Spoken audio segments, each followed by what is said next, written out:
no vacar a Vizcarra. En este caso creo que no se han dado las condiciones no llega todavía, a ese nivel, no llega a ese nivel. Con Víctor Andrés García Belaúnde, excongresista de la República de Acción Popular, que dice no a la vacancia, no es el momento, todavía no. Y estamos también con el exregidor de la Municipalidad de Lima, ustedes lo recordarán, es regidor en la época que quemaba Susana Villarán haciendo de las suyas, y él, por supuesto, estaba ahí denunciando, Jorge Villena, y ahora él está a favor de la vacancia. Bienvenidos a los dos, excongresista, exregidor, bienvenido a Las Cosas por su Nombre. Buenos días, ¿Qué tal? Karina, buenos días. Un saludo también para Vitocho, qué gusto verlo. El gusto es mío, Jorge, el gusto es mío, y gracias, Karina, por la invitación, que comparto con gusto con Jorge Villena. Muy bien, muchísimas gracias a los dos. Bueno, empecemos con el excongresista Víctor Andrés. Vitocho, por favor, dígame, ¿por qué no es el momento, no cree, no está de acuerdo con la vacancia justo ahora, después que hay muchas personas que dicen que el presidente es un desastre? Bueno, yo creo que sí, que es un desastre, pero eso no lo hace un incapaz moral, ¿no? Otro tipo de incapacidad tiene, pero no la moral. Yo creo que este es un gobierno que está a la deriva. Lamentablemente es un gobierno cuyo presidente está escogiendo a personas de muy bajo nivel y de dudosa moral inclusive, para asumir cargos de muchísima importancia en el gobierno, que bueno, inclusive hemos tenido a una pirañita, ¿no?, de jefa de la Sutran, que se robaba, constante, 3 veces fue chapada, capturada, robando pues cosas de un supermercado, 3 veces, ¿cuántas veces lo habrá hecho y que no la cogieron nunca? O sea, una pirañita prácticamente, ¿no? Una ladrona compulsiva. Entonces, con todos esos antecedentes, evidentemente es un gobierno que está muy mal y que parecería que no quiere enmendar errores. Pero creo que la vacancia por incapacidad moral es algo mucho más complejo, y tiene que ser más claro además. Hay que recordar que la vacancia en el Perú está establecida a partir de la Constitución de 1839, casi hace 180 años. Y se ha aplicado 2 veces. Con Fujimori se fugó del país, renunció, y el Congreso consideró que no era digno y por tanto lo vacó. Ya había renunciado y lo vacó. No, te vas vacado, no por renuncia voluntaria. Y la segunda vez el tema de Vizcarra, que ha sido aprobada porque salieron, ya se sabía muchas cosas de Vizcarra, pero salieron días antes en el Diario del Comercio 3 versiones de 3 colaboradores eficaces que aseguraban que le habían entregado plata en efectivo a Vizcarra, que además cuya empresa había sido socia de Odebrecht y socia de la Braña Montero de la Construcción. O sea, con todas esas evidencias, Vizcarra, evidentemente era imposible no vacar a Vizcarra. En este caso creo que no se han dado las condiciones no llega todavía, a ese nivel, yo creo que hasta ahora no se han dado las condiciones para eso. Muy bien. Eso es lo que creo, no se han dado las condiciones en este momento. Muy bien, entonces pasemos al señor Villena. No llega a ese nivel. ¿Acaso llega Pedro Castillo al nivel de incapacidad moral de Vizcarra, alias Lagarto, o Alberto Fujimori con Montesinos y todo lo demás? Llega a ese nivel, es el planteamiento de Víctor Andrés García Belaúnde, que por supuesto es un crítico de Pedro Castillo, y eso no lo podemos negar. Claro que sí, pero si mal no recuerdo, acabo de ver justo ahorita una imagen que han publicado en las redes. Manuel Merino no tenía ni 5 días de gobierno y lo sacaron, ¿no? Y ahora dicen que es demasiado pronto sacar a Pedro Castillo a apenas 100 días de haber no solamente estancado al país, el país está en retroceso. Y lo único que hemos visto es la permanente amenaza a las instituciones, al sistema político, al sistema económico, que viene perforando la economía familiar de muchos peruanos y sobre todo afectando el desarrollo normal de nuestras actividades. Hoy día, nuestro país está sumamente polarizado y ha pasado algo, Karina, que recordarás. A partir de esos escándalos de Odebrecht y todo el problema de corrupción, mucha gente se apartó del tema político. No vio con mucha simpatía ni siquiera el desarrollo de las elecciones del 2018. Las complementarias del 2020 tampoco generaron entusiasmo. Y la primera vuelta del 2021 fue completamente, digamos, desapercibido para la población. De repente, por los que estamos metidos en esta onda mediático-política, sí, no nos preocupa, pero para la población en general, no. Ha sido la segunda vuelta y esta polarización consecutiva la que ha traído este grado de enfrentamiento en el país. Enfrentamiento que ha sido asusado y utilizado por las fuerzas de Perú Libre, que como vemos incluso se atreven a faltarle respeto de manera grosera a periodistas, incluso del mismo medio en el que estás. Entonces creo que esta situación de enfrentamiento aún todavía no la estamos valorando. Este grupo político llegó al poder gracias a una serie de casualidades y están tratando de asentarse en el poder. Una vez que lo hagan, va a ser muy difícil sacarlo.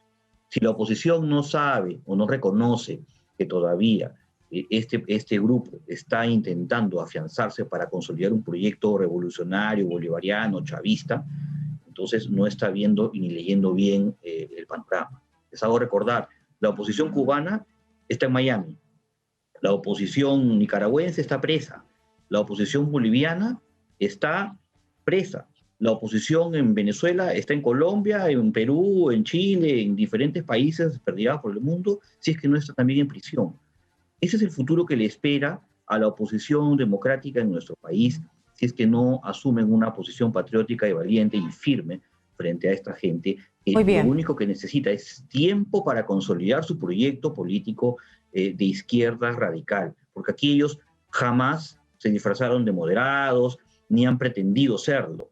Han dicho en todo momento que van a aplicar una política y una economía del modelo chavista. Y a eso es lo que vamos. Si es que no ponemos alto a esta situación. Quiero preguntarle al señor García Belaúnde, ¿estamos acaso nosotros en Cuba, estamos nosotros en Venezuela, donde había un Chávez? Acá Pedro Castillo es Chávez, acá hay de verdad la posibilidad de implementar y exigir un modelo así, o es que el Congreso nunca jamás va a dejar que avancen porque además no tienen mayoría y aquí no estamos en esas posibilidades que la derecha está viendo, esa derecha que el oficialismo radical dice que es una derecha radical, una derecha que busca solamente la vacancia?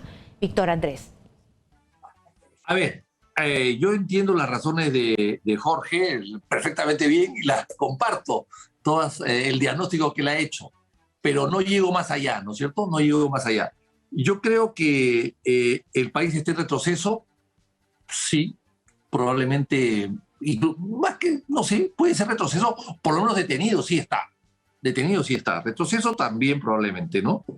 Que está perforando la economía familiar, también es cierto, todo eso es cierto. Pero acá hay una cosa interesante, lo que tú has preguntado, Karina, sobre el chavismo, las ideas, la implantación de un tipo de modelo de política. No vemos eso todavía. No digo que no exista la idea. Y lo que yo digo es que no hemos visto al gobierno, desde el gobierno por lo menos, en los operadores del gobierno, que son el Consejo de Ministros y el Presidente de la República, implantación de ideas revolucionarias, comunistas, chavistas, orteguistas, castristas. No hemos visto desde el gobierno. Quizás Cedrón haya dicho algo, pero no lo veo desde el gobierno. Lo que sí veo es un apetito de poder. un ánimo de saquear el país, un ánimo de ser elegidos como sea ministros o autoridades y no renunciar al cargo. El señor Ayala no quería irse, el señor Barragán no quería irse, el señor Maraví quería entornillarse. Béjar se estaba entornillando en el poder. Eso sí veo, ese hambre de poder, ese hambre de puestos de trabajo, ese hambre de tráfico de influencias, como lo hemos visto con Bruno Pacheco. Eso sí veo, pero eso no es ideológico. Eso sucede en la derecha, en la izquierda, en el centro. Eso sucede en gente sin ningún tipo de formación ni ningún tipo de espíritu de servicio al país, sino lo que quieren es eso, saquear el país para beneficio propio. Eso es lo que sí veo. No veo hasta el día de hoy, por lo menos, pronunciamientos ideológicos o lucha ideológica o debate ideológico sobre lo que quieren hacer con el gobierno más adelante.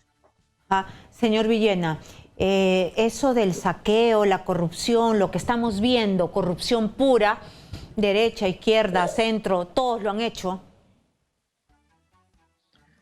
Bueno, yo sí veo una fuerte campaña para modificar la Constitución, que creo yo es la consumación de este proyecto chavista o neosenderista de Pedro Castillo, Perú Libre. La vicepresidenta de la República, nada menos, es una de las más entusiastas promotoras de la Asamblea Constituyente, en los términos de Perú Libre, igual que Vladimir Cerrón y el señor Bermejo, que es uno de los puntas de lanza de la bancada de Perú Libre, que están promoviendo por todo el país en una campaña abierta, ¿no? Sobre este tema. El señor Castillo no ha dicho en ningún momento que va a dejar de lado, va a posponer sus intenciones de modificar la Constitución, todo lo contrario. Pero sin embargo, aterrizando, ¿va a pasar eso? Tenemos una presidenta del Consejo de Ministros, Jorge, que también ha dicho lo mismo. Pero ¿no? aterrizando, Jorge, pero aterrizando, ¿va a pasar eso por el Congreso de la República? Es decir, hay caminos constitucionales. Eso, con la mayoría que tiene la derecha en el Congreso de la República, ¿va a pasar la Asamblea Constituyente? ¿Usted cree que va a pasar? ¿Tiene algún tipo de posibilidad? Yo no creo que pase por el Congreso, pero del mismo modo veo que también están haciendo intentos al revés, ¿no? La iniciativa de Luca Gersi.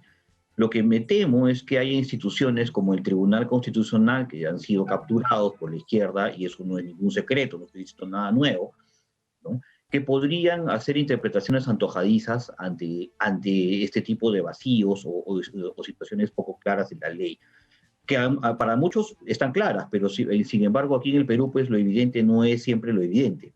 Entonces me parece que hay que tener mucho cuidado porque aquí la institucionalidad política y la institucionalidad legal y democrática no están del todo garantizadas. O sea, yo no creo que en el Perú de hoy podamos decir, no, tranquilo, no se preocupe, que eso no va a pasar, porque en el momento menos posible termina pasando. Y sobre todo con gente que tiene que proviene de estas filas, de estas ideas, estamos siendo gobernados por un grupo de fanáticos en sus ideas. O sea, son gente completamente adoctrinada, dogmática, y eso lo vemos con Cerrón y todo su entorno. Entonces, es gente que tiene un proyecto político, más allá de que hemos visto, como bien señaló Vitocho, una serie de que tienen proyecto político, de puestos, ¿no? Tienen proyecto político. Sí, hay un proyecto político.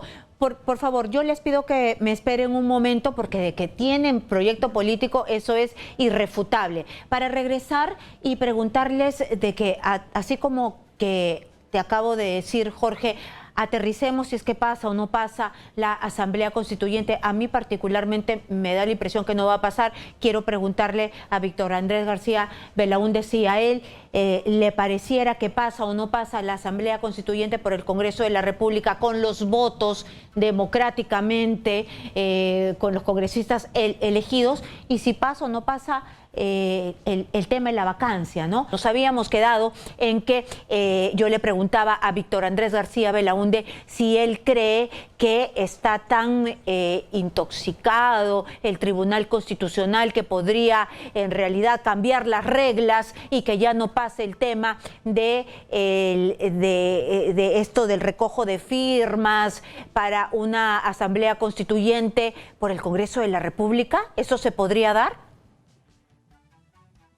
A ver, me has hecho varias preguntas en una, Karina, así que vamos a tratar de contestarlas todas rápidamente y puntualmente, ¿no?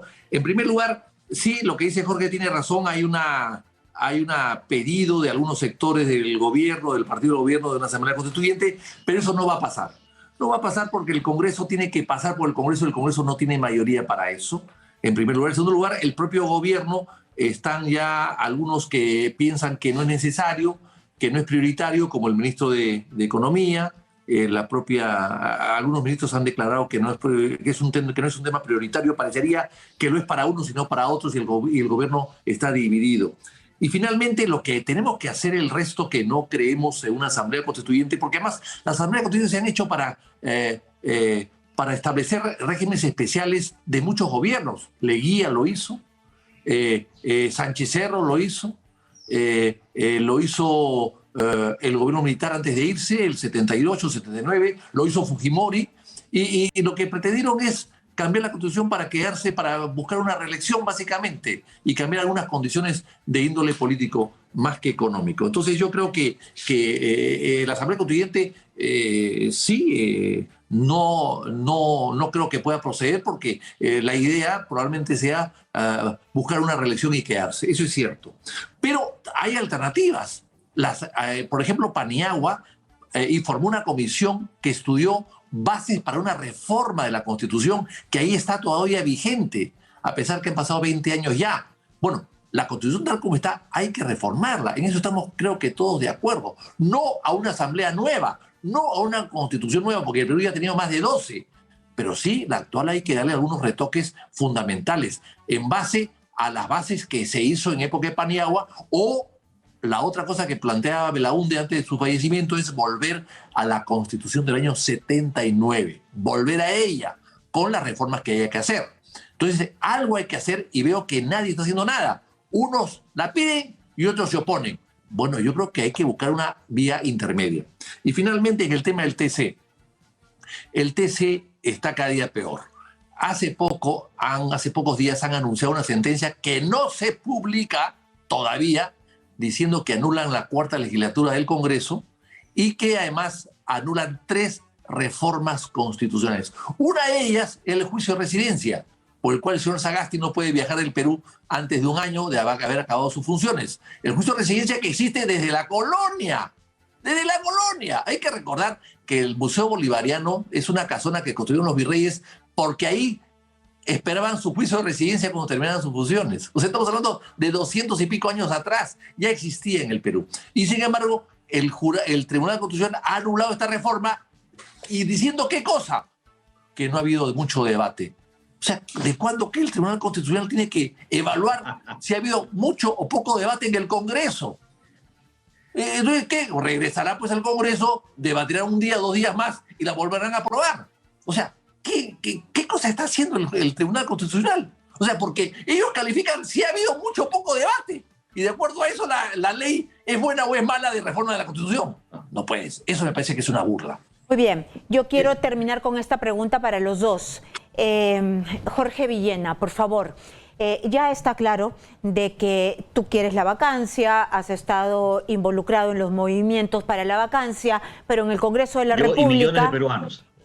Y en el Congreso de la República, que son los que van a ver el tema de la vacancia, hay 3 firmas más, ¿no? Y además la primera moción que se mostró era de 2 hojitas, que de verdad decía solamente porque Pedro Castillo no había estado en su casa 2 días o 3 días y había despachado desde Breña, que yo critiqué eso porque había tantas cosas que poner que se hacía un doctorado con lo que no había hecho Pedro Castillo, y se puso de verdad lo más rascuacho. Pero bueno, más allá de eso, todos estamos de acuerdo, creo que todo el país está de acuerdo que algo que hay que hacer. Hemos visto que hay desgobierno, que se están repartiendo los ministerios, de que hay falta de gente en realidad que sepa hacer las cosas, ¿no? Y que los más pobres están siendo más pobres, falta trabajo, y en realidad nos podríamos que pasar todo el día diciendo qué es lo que falta en nuestro país durante este gobierno para el pueblo, ¿no? Entonces, pero ¿qué hacer? La vacancia, yo creo que tú te estás dando cuenta que no va a pasar, ¿no? Tiene 3 firmas, o cree que sí va a pasar? Mientras tanto, ¿qué hacemos? Si bien es cierto, las formas no son las adecuadas. En el fondo estoy completamente de acuerdo y creo que esta iniciativa de la congresista Chirino servirá para dividir las aguas, marcar la cancha, ¿no? Y ver realmente quiénes están a favor de evitar que este senderochavismo que hoy día está en el poder consolide su proyecto político en nuestro país y nos termine llevando a la ruina como ya lo está haciendo. Entonces creo que es importante reconocer quiénes van a ser los congresistas que son patriotas, que desean sacar del poder a estas personas que simplemente nos están llevando a mayor empobrecimiento, a mayor inestabilidad y a mayor crisis política de la que ya veníamos viviendo en los últimos años. En buena hora que este tema se ponga en debate y que sepamos quién es quién dentro del Congreso, a ver quiénes representan los verdaderos intereses del país y la defensa de nuestra soberanía, de nuestra paz, de nuestra economía, de nuestra estabilidad económica y social. Creo que eso es lo que para esto va a servir este pedido de vacancia, que puede tener o no fallas, pero creo que en el fondo muchos peruanos estamos de acuerdo que este gobierno no se sostiene más y que de continuar en el poder, lo único que va a traducir es en mayor pobreza, en mayor inestabilidad, en mayor conflictos sociales, lo cual creo que ya estamos cansados de eso. Yo creo que es hora de que haya un nuevo reparto de cartas y nuevamente se pueda hacer una elección de acuerdo a lo que el país realmente necesita. Excongresista, usted no es patriota, usted está al otro lado, ¿ah? No quiere al Perú, según Jorge Villena. No, él no ha dicho eso, no. Sí, así todos los demás no somos patriotas. No, él no ha dicho eso y en todo caso yo me ratifico en mi amor al Perú, por supuesto, en los muchos años que he servido al país de forma desinteresada, que no he cogido un sol de nadie, y que he entregado los mejores años de mi vida a trabajar por el país. Y lo seguiré haciendo hasta que pueda. Creo que la situación es muy complicada, pero la vacancia es un tema que se puede debatir, por supuesto que sí. De hecho, ya está en debate. Creo que es en este momento inoportuna. ¿Por qué? Pero yo no sé si sea oportuna dentro de un año. ¿Por qué inoportuna en este momento? Eso no lo sé. ¿Por qué inoportuno en este momento precisamente?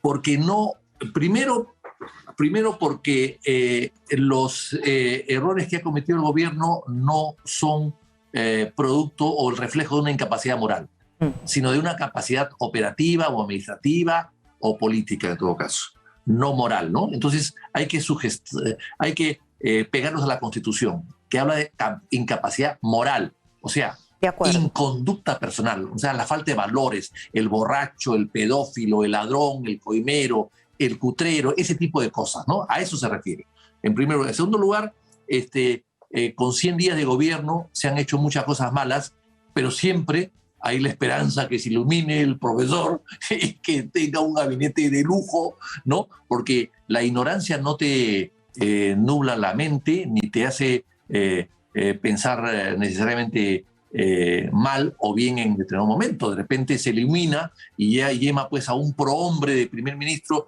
y a los mejores ciudadanos del país en cada uno de los sectores, y él se pone de costado, se dedica pues a hacer un jefe de gobierno solamente, y hace pues que jefe de Estado solamente, y hace que un jefe de gobierno que no está permitida en la Constitución, pero que de facto pueda arreglar pues todo y gobernar sin su intervención directa y hacerlo bien. Eso podría también suceder, difícil que pase, pero también poder suceder. Entonces, por todo eso me parece que en 100 días no es tiempo suficiente para poder catalogarlo de incapacidad moral en este momento. Muy bien, entonces que lleve a los mejores, que pueda gobernar y que en el camino pues aprenda. Muchísimas gracias a los dos, a Víctor Andrés García Belaúnde y a Jorge Villena, por estar aquí dándonos su punto de vista.